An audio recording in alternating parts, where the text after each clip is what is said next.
Alright, so this time what we're going to do is we're solving inequalities for x. So we have actually two inequalities, but we're going to show how to solve them simultaneously, essentially. Instead of you could deal with just that inequality and then just this inequality, but essentially we're going to do them both at the same time.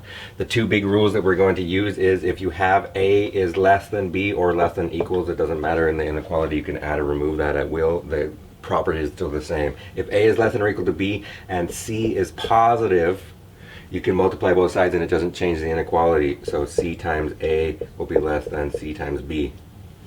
But if a is less than or equal to b and c is less than 0, it flips the inequality. C times a is going to will be greater than or equal to c times b. So the moral is when you multiply by a negative number, it flips the inequality. Another one that we have is if a is less than or equal to b, this says when you reciprocate or do 1 over, that's going to be 1 over a is larger than or equal to 1 over b. If you don't like that, what you should do with these properties is use some numbers and actually convince yourself of this, because it's really easy. For example, for this one, 2 is clearly less than or equal to 3, but when I reciprocate, 1/2 is larger than 1/3. So this is the idea of what we're going to do. I'm going to use basically these properties. You should look at the tutorial video. There's a list of properties. Basically, when I want to solve these, what those properties are saying is those are the only moves that you're allowed to make. And there's only 4 of them, so memorize them. And then when you're asking yourself, how do I solve this? Those are the moves that you're allowed to use, and only those. So I'm going to use these to solve this simultaneously. Also, as I'm doing them, I want to try not to create a scenario where I have to multiply by a negative number, because then I never have to memorize the rule. So I try to avoid the bad rules also as I go.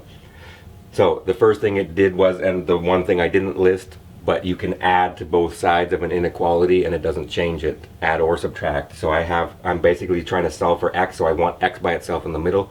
So I'm going to add 1 to all 3 inequalities, and what that says is I get 3 plus 1 is strictly less than 2x minus 1 plus 1 is less than or equal to 7 plus 1. That's technically the move I've done. A lot of the instructors you'll see won't write this down, and what they're going to do is, because they've added 1, they're just doing it in their head. They're saying 3 plus 1 is 4 is less than, these ones cancel, I get 2x, and then less than or equal to 8 is what they're doing.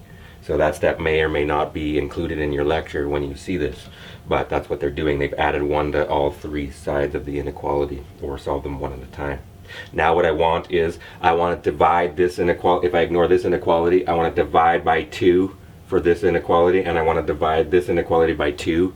But either way, I have to think to myself, am I multiplying c? The c that we're going to actually about to multiply by is 1/2.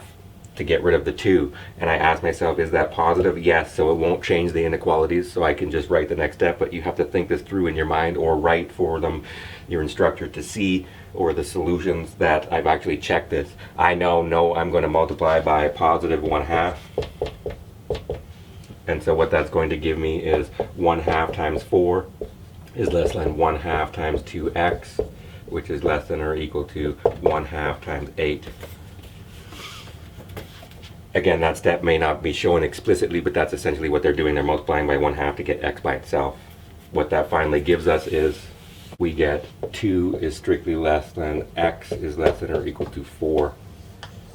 Box that off. So this is essentially our final answer, or we can say that this says x is inside the interval, open bracket 2, close bracket 4. Just as a quick reminder, this is interval notation.